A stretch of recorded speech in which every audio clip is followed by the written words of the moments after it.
Hello and welcome everyone. Today's video I'm going to show here how you start Show CSS.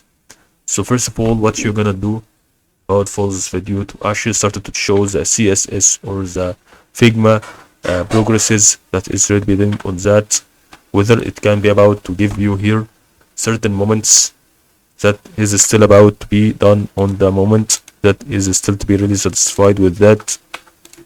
So the way that we can actually see, as you can think that is possible through that. First of all, you can actually click on file, then click on view, and then start to go and click here on certain thing that is going to be showing the CSS, but this is no way to have to help here. So what you're gonna do is about to start to go for here CSS on the plugin, and then I'm about to give here Figma to HTML and CSS. Now I go start to click on that. Okay, so that actual plugin I use.